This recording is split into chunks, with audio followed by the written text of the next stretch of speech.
नमस्कार, superfast top 10 news में आपका स्वागत है। मैं हूं आपके साथ समीक्षा दादिश। आइए बात करते हैं आज की तमाम ताजा खबरों पर।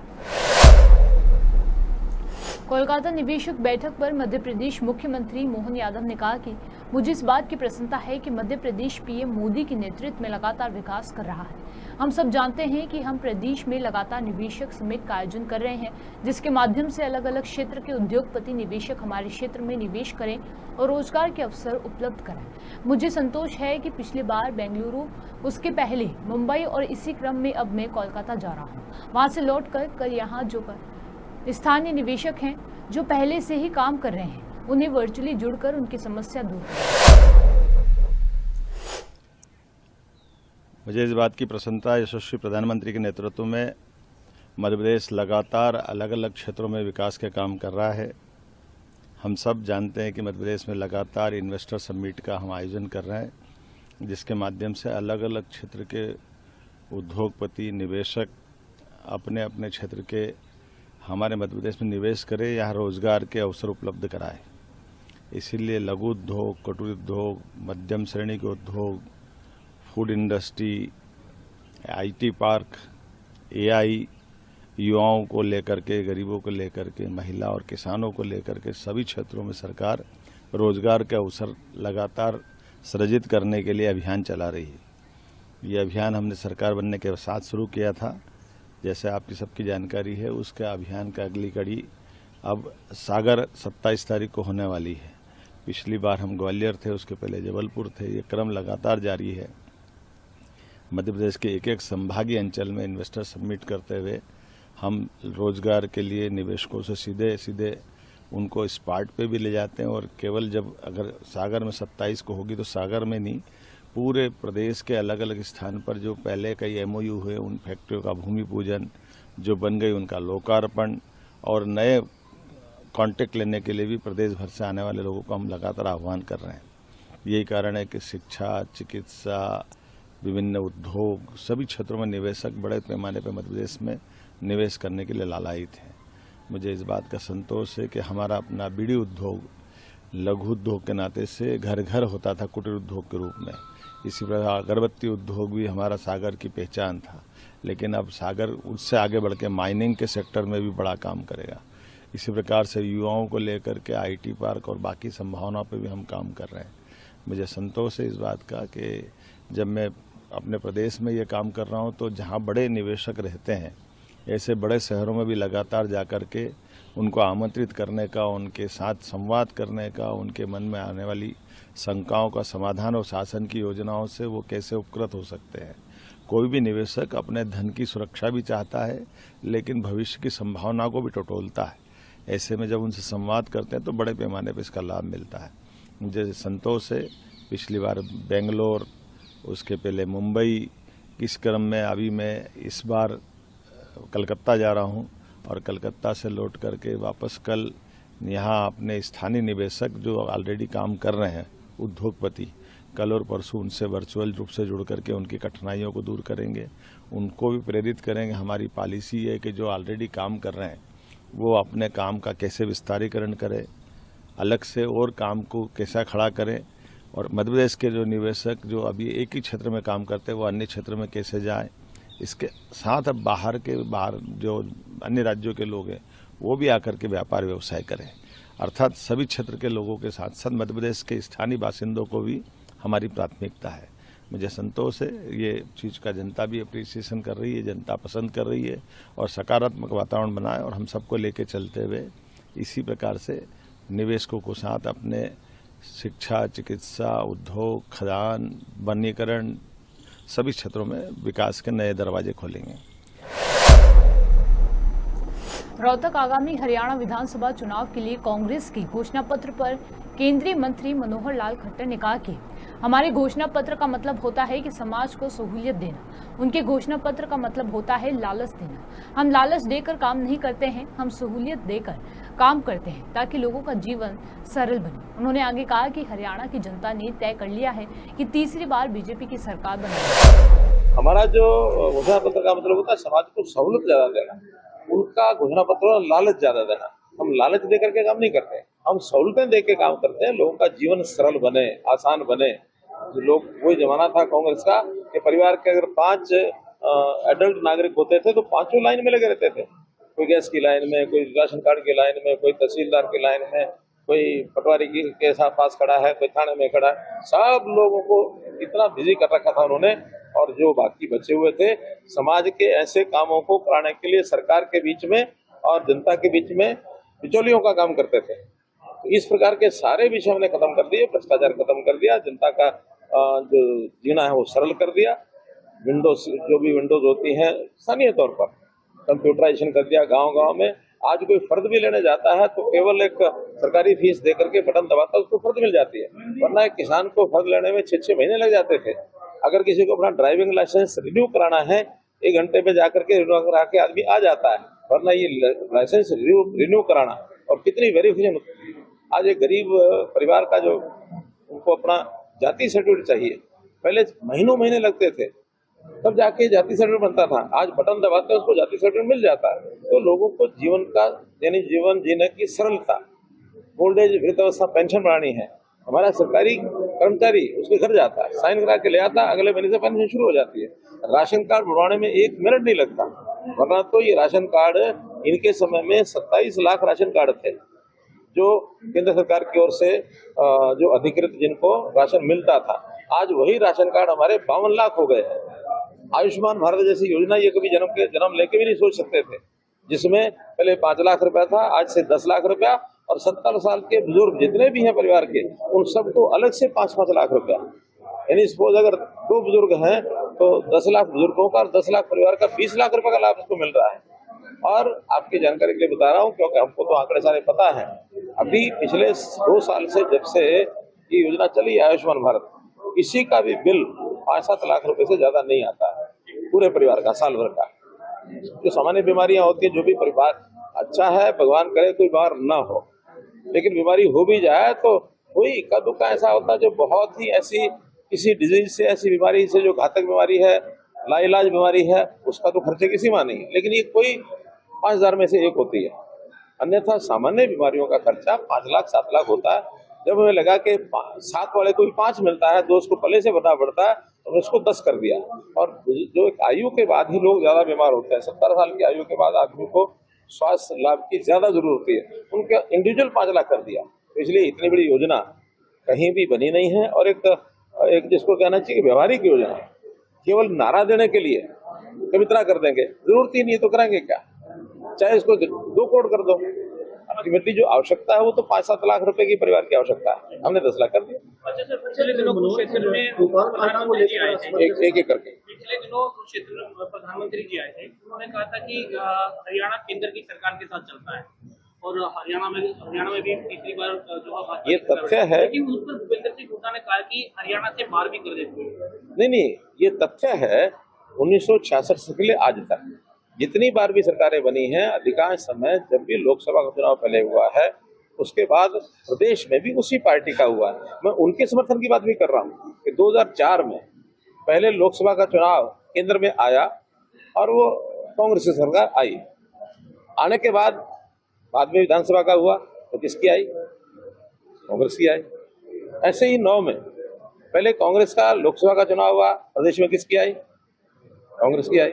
14 में पहले भारतीय जनता पार्टी की सरकार आई केंद्र में, हरियाणा में किसकी आई? भाजपा की। 19 में पहले केंद्र की सरकार आई, कहाँ? केंद्र में, और यहाँ उसके बाद भाजपा की आई। सो ही 24 में जब इनको पता लग गया है कि भारतीय जनता पार्टी, जनता को समझ गई है कि जब भारतीय जनता पार्टी की सरकार 24 में आई है तो इसका निश्चित रूप से प्रभाव ये हरियाणा के वोटर पर पड़ा है। और हरियाणा की जनता ने तय किया है कि हम तीसरी बार भारतीय जनता पार्टी की सरकार बनाएंगे। धन्यवाद। पाकिस्तान के रक्षा मंत्री द्वारा नेशनल कॉन्फ्रेंस और कांग्रेस के घोषणा पत्र का समर्थन करने के बाद भारत में राजनीति तेज हो गई है। उनके समर्थन करने के बाद भाजपा सांसद संबित पात्रा ने हमला किया है।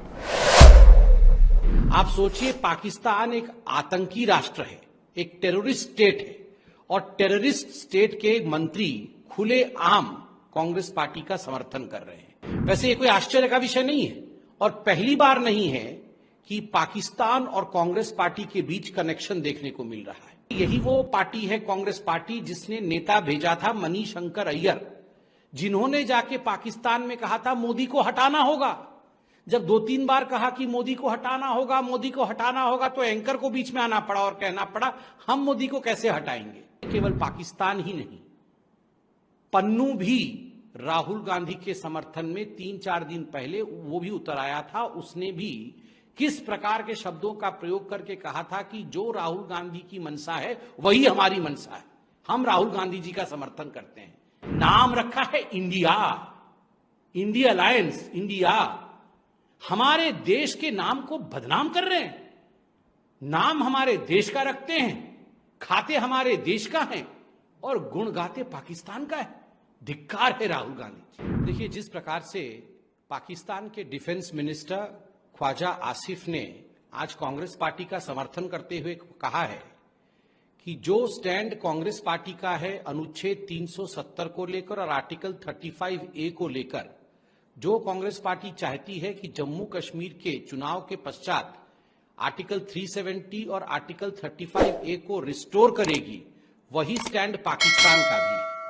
आप सोचिए, पाकिस्तान एक आतंकी राष्ट्र है, एक टेररिस्ट स्टेट है और टेररिस्ट स्टेट के मंत्री खुलेआम कांग्रेस पार्टी का समर्थन कर रहे हैं। वैसे ये कोई आश्चर्य का विषय नहीं है और पहली बार नहीं है कि पाकिस्तान और कांग्रेस पार्टी के बीच कनेक्शन देखने को मिल रहा है।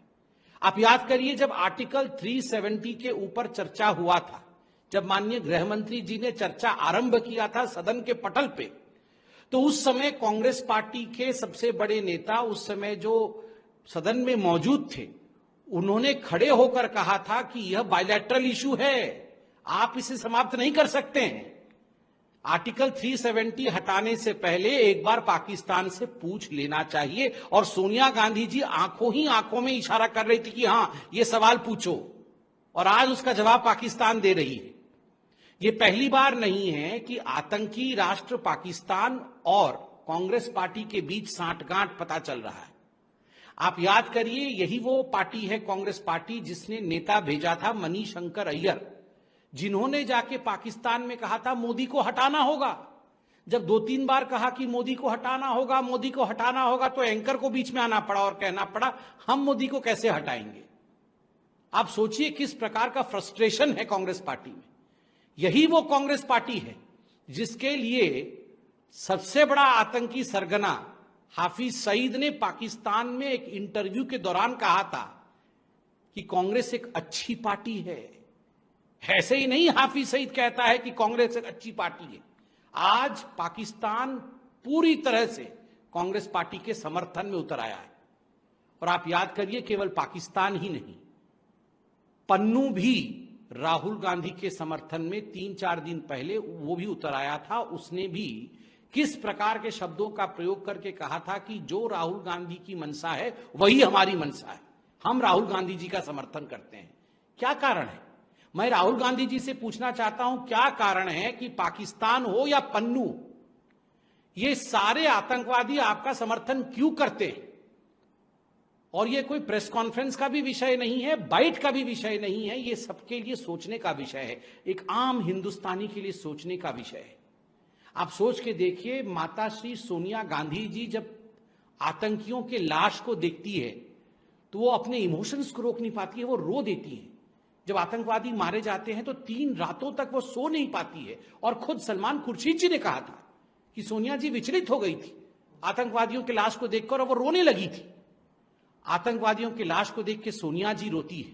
पाकिस्तान जो आतंकी राष्ट्र है वो कांग्रेस का समर्थन करता है, हाफिज सईद कांग्रेस पार्टी का समर्थन करता है, और तो और पन्नू कांग्रेस पार्टी और राहुल गांधी का समर्थन करता है। ये आतंक और कांग्रेस पार्टी का क्या मेलजोल है, किस प्रकार का ये गठबंधन है, पाकिस्तान और कांग्रेस पार्टी का किस प्रकार का गठबंधन है, ये हम जानना चाहते हैं। नाम रखा है इंडिया, इंडिया अलायंस, इंडिया। हमारे देश के नाम को बदनाम कर रहे हैं। नाम हमारे देश का रखते हैं, खाते हमारे देश का है और गुण गाते पाकिस्तान का है। धिक्कार है राहुल गांधी जी। आपने हमेशा यह दिखाया है कि चाहे विदेशों में जाके हिंदुस्तान के विरोध में बोलना है, चाहे आप चीन में जाकर बिना किसी को बताए चोरी चोरी चुपके चुपके MOU साइन करके चीन के साथ खड़े होने का विषय हो और डोकलाम के समय एक तंबू के नीचे, टेंट के नीचे पूरा का पूरा गांधी और वाड्रा परिवार, खानदान किस प्रकार चीन के ऑनवॉय से मिल रहा था, और आज पाकिस्तान खुले तौर पर और उनके मंत्री खुले तौर पर कांग्रेस पार्टी और गांधी परिवार का समर्थन कर रही है। ये क्षमा मांगने का भी विषय नहीं, ये गंभीर विषय है और भारत का प्रत्येक नागरिक इस विषय को अपने मन में रखेगा, अपने दिमाग में रखेगा जब वो वोट करने जाएगा। हम बुद्धिमान लोग हैं, कभी भी पाकिस्तान द्वारा या दुश्मन राष्ट्र द्वारा फैलाए इस प्रकार के जाल में हम फंस नहीं। दिल्ली में नई सरकार के गठन से पहले मंत्रिमंडल की तस्वीर भी साफ हो गई है। 21 सितंबर को आतिशी के साथ 5 मंत्री शपथ लेने जा रहे हैं, जिनमें से 4 पुराने चेहरे को ही जगह दी गई है। अरविंद केजरीवाल के सभी मौजूदा मंत्रियों को आतिशी कैबिनेट में भी जगह दी गई है।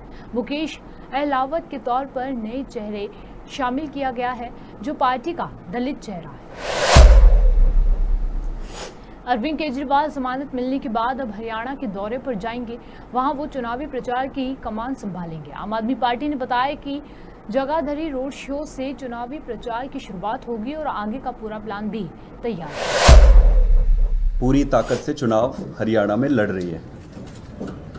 अरविंद केजरीवाल जी ईश्वर की कृपा से, आप सबके आशीर्वाद से भारतीय जनता पार्टी के षड्यंत्र और चंगुल से बाहर आ गए और अब हरियाणा में चुनाव प्रचार के लिए पूरी तरीके से तैयार है।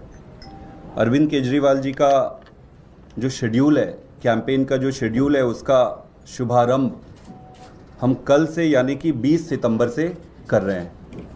20 सितंबर को पहला रोड शो है जगाधरी विधानसभा से, उसके बाद दाबवाली, रानिया, भिवानी, मेहम, पुंडरी, कलायत, रेवाड़ी, दादरी, असंध, बल्लभगढ़ और बादरा, इन सारी विधानसभाओं को कवर करेंगे। लगभग 13 इवेंट्स का शेड्यूल अभी बनाया है, 11 जिलों को कवर करेंगे।